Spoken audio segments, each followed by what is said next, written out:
Assalamualaikum warahmatullahi wabarakatuh. Saya Muhammad Farrizki, NIM 1018 dari Prodi Sistem Informasi Institut Teknologi Kalimantan. Pada video kali ini saya akan menjelaskan bagaimana penerapan Scrum itu dilakukan. Kita mulai dari outline. Yang pertama ada pengantar, yang kedua teori Scrum, yang ketiga tim Scrum, keempat Scrum Events atau acara Scrum, yang kelima Scrum Artifacts. Kita mulai dari pengantar. Jadi pengertian dari Scrum ini adalah sebuah framework yang di dalamnya orang-orang dapat mengatasi masalah adaptif yang kompleks sambil secara produktif dan kreatif memberikan produk dengan nilai setinggi mungkin.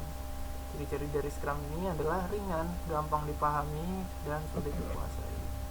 Implementasinya yang pertama ialah untuk meneliti dan mengidentifikasi pasar, teknologi, dan produk yang layak. Yang kedua kemampuan, yang ketiga mengembangkan produk dan peningkatan, yang keempat rilisan produk dan penyempurnaan sesering mungkin per hari, yang kelima mengembangkan dan mempertahankan cloud atau biasanya lingkungan operasionalnya ya, dan lingkungan operasional lainnya untuk penggunaan produk. Lalu yang terakhir mempertahankan dan memperbarui produk. Teori kita selanjutnya teori Scrum. Jadi ada beberapa fondasi yang harus diterapkan pada Scrum. Fondasi ini didapatkan dari teori kontrol proses empiris atau empirisme yang menegaskan bahwa pengetahuan berasal dari pengalaman dan pengambilan keputusan berdasarkan apa yang diketahui. Terus ada 3 fondasi yang mendasari empirical process, ialah yang pertama transparansi. Maksudnya ialah setiap proses harusnya dibagikan agar setiap pengamat dapat menyatukan pemahaman yang sama. Yang kedua inspeksi. Inspeksi ini dilakukan oleh user yang melaksanakan Scrum sesering mungkin namun tidak sampai mengganggu pekerjaan yang telah ada. Tujuan dari inspeksi ini adalah untuk memastikan hasil perilisan setiap increment itu sesuai dengan tujuan dari sprintnya atau tujuan dari pembuatan produknya. Lalu yang ketiga adaptasi. Jika ada perubahan yang perlu dilakukan maka harus dilakukan secepatnya. Mohon maaf. Yang selanjutnya ialah nilai Scrum. Nilai-nilai yang wajib diterapkan untuk mewujudkan fondasi yang sesuai dengan fondasi dari Scrum ialah yang pertama komitmen, yang kedua keberanian, yang ketiga fokus, yang keempat keterbukaan, dan yang kelima yang terakhir rasa hormat. Jadi nilai Scrum ini harus diterapkan ya, harus ditanam ke setiap tim Scrum itu sendiri. Jadi tim Scrum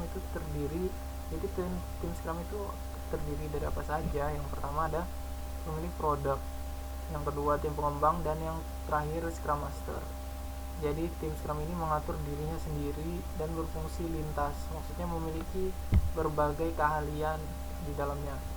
Tim yang mengatur diri sendiri memilih cara yang terbaik untuk menyelesaikan pekerjaan mereka daripada diarahkan oleh orang lain di luar tim. Tim lintas fungsi memiliki semua kompetensi yang dibutuhkan untuk menyelesaikan pekerjaan tanpa bergantung pada orang lain yang bukan bagian dari tim. Lalu kita mulai dari yang pertama ada pemilik produk. Jadi pemilik produk ini bertanggung jawab untuk memaksimalkan nilai produk yang dihasilkan oleh kerja tim pengembang. Terus pemilik produk ini juga bertanggung jawab untuk mengelola produk backlog.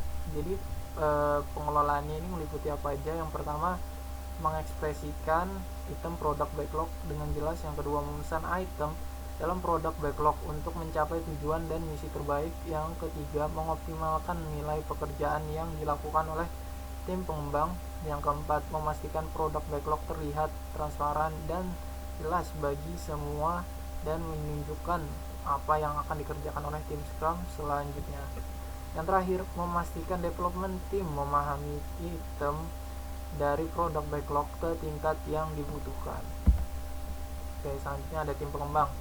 Tim pengembang ini terdiri dari beberapa para profesional yang melakukan pekerjaan untuk memberikan increment dari produk yang selesai. Jadi kutipan selesai ini maksudnya produk ini jika dilakukan secara increment itu ada versi-versinya kayak beta, alpha, terus tuh versi 1.1 dan lain sebagainya yang berpotensi untuk dirilis setiap di akhir setiap sprint.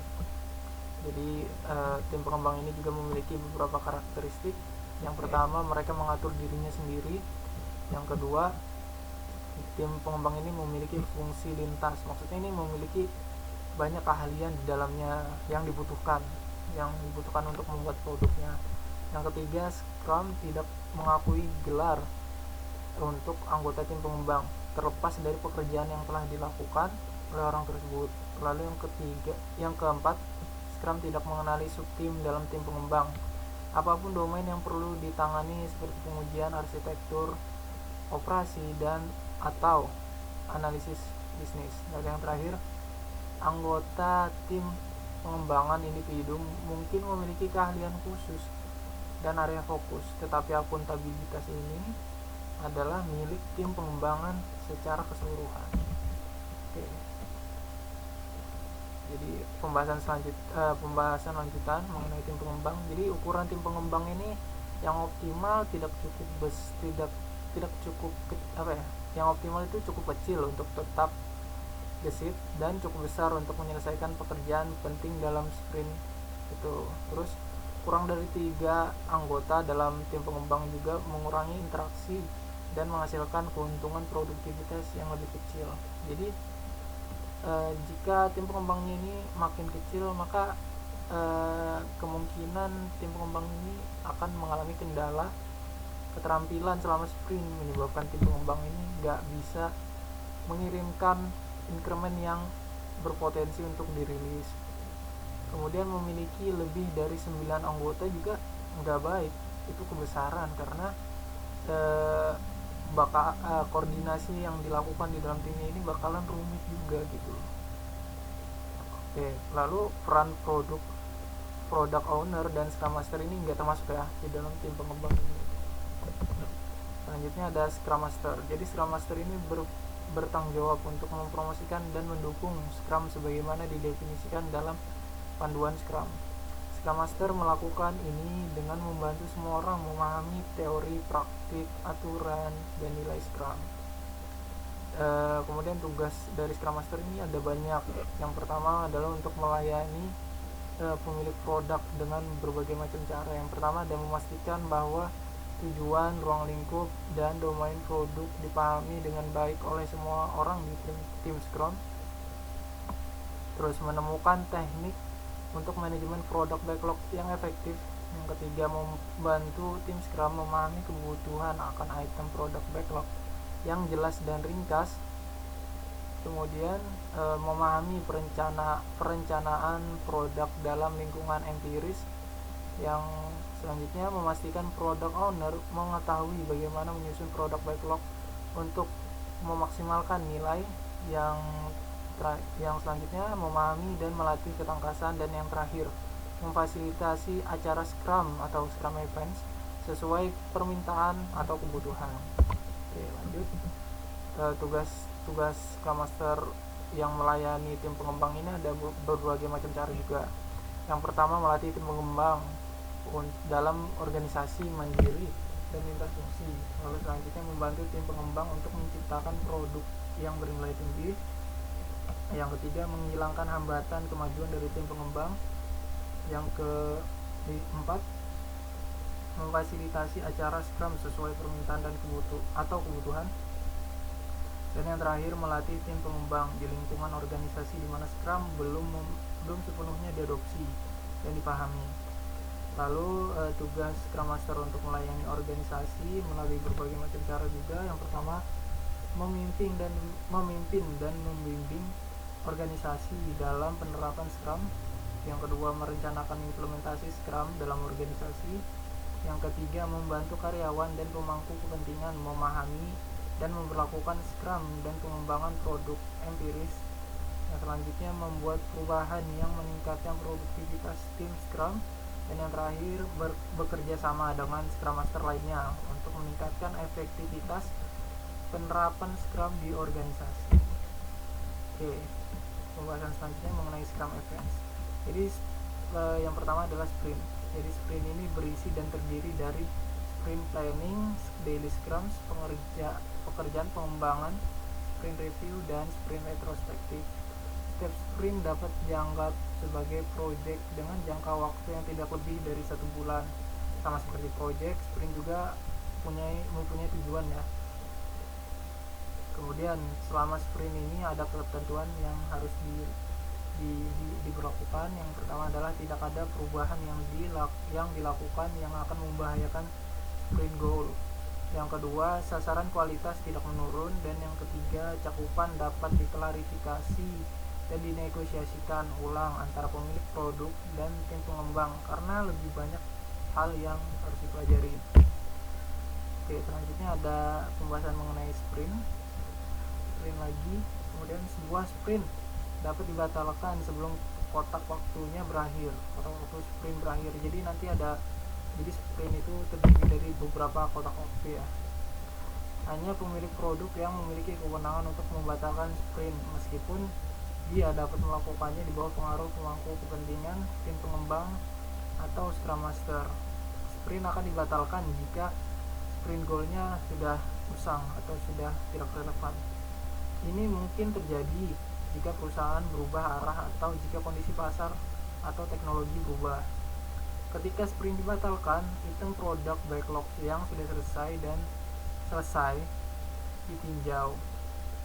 Jika bagian dari karya berpotensi dirilis, maksudnya hasil dari sprintnya itu berpotensi dirilis, maka pemilik produk biasanya menerimanya semua item produk backlog yang tidak lengkap diestimasi ulang dan dimasukkan kembali ke produk backlog.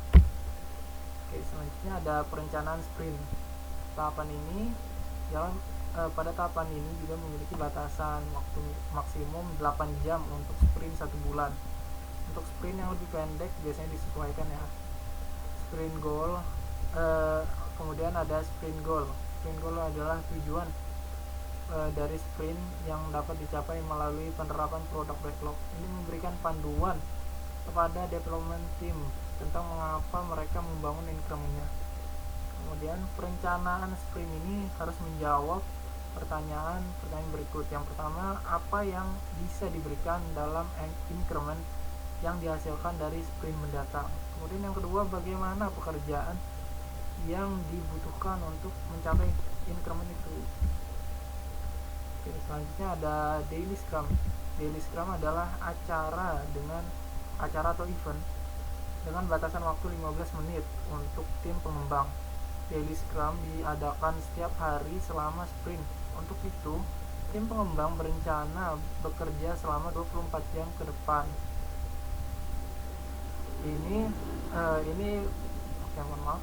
Ini mengoptimalkan kolaborasi dan kinerja tim dengan memeriksa pekerjaan sejak scrum harian terakhir dan memperkirakan pekerjaan sprint yang akan datang.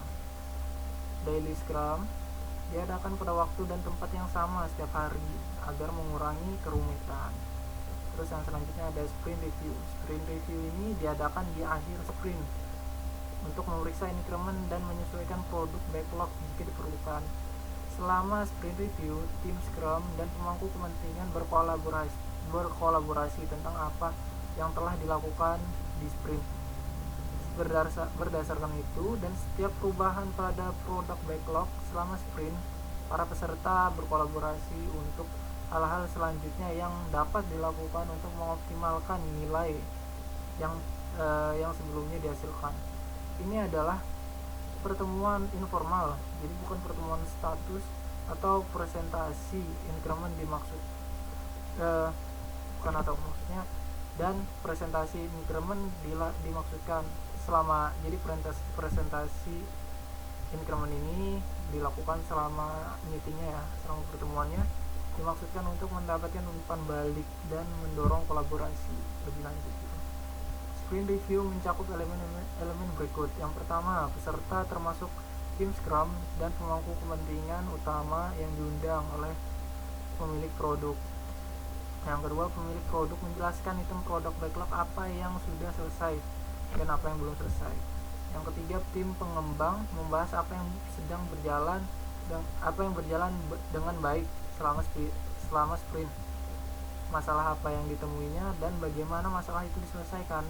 Terus yang terakhir, tim pengembang mendemonstrasikan pekerjaan yang telah selesai dan menjawab pertanyaan tentang penambahan yang telah dilakukan. Oke, selanjutnya tentang elemen-elemen yang diperlukan tadi ya.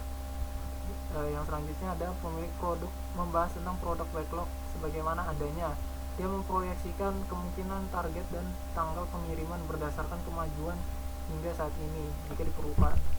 Seluruh kelompok berkolaborasi tentang apa yang harus dilakukan selanjutnya, sehingga review sprint atau ulasan sprint memberikan masukan yang berharga untuk perencanaan sprint berikutnya. Untuk meninjau bagaimana pasar atau potensi penggunaan produk mungkin telah mengubah hal yang paling berharga untuk dilakukan selanjutnya, dan review dari timeline, budget, kapabilitas potensial, dan marketplace untuk antisipasi rilis fungsionalitas atau kapabilitas produk berikutnya. Kemudian Scrum event selanjutnya, sprint retrospektif. Jadi tahapan ini adalah kesempatan bagi tim Scrum untuk memeriksa dirinya sendiri dan membuat rencana perbaikan yang akan dilakukan selama sprint berikutnya. Sprint retrospektif ini terjadi setelah sprint review dan sebelum sprint planning berikutnya. Ini adalah pertemuan yang paling lama 3 jam untuk sprint 1 bulan. Untuk sprint yang lebih pendek ya disesuaikan juga. Tujuan dari sprint retrospektif ini adalah untuk memeriksa bagaimana sprint terakhir berjalan berkaitan dengan orang, hubungan, proses, dan alat. Lalu yang kedua, mengidentifikasi dan memesan barang-barang utama yang berjalan dengan baik dan potensi perbaikan. Terus yang ketiga, membuat rencana untuk mengimplementasikan peningkatan pada cara kerja tim Scrum. Oke. Selanjutnya ada Scrum Artifact. Artefak Scrum mewakili pekerjaan atau nilai untuk memberikan transparansi dan peluang untuk inspeksi dan adaptasi. Artefak yang ditentukan oleh Scrum dirancang khusus untuk memaksimalkan transparansi informasi penting sehingga setiap orang memiliki pemahaman yang sama tentang artefak tersebut.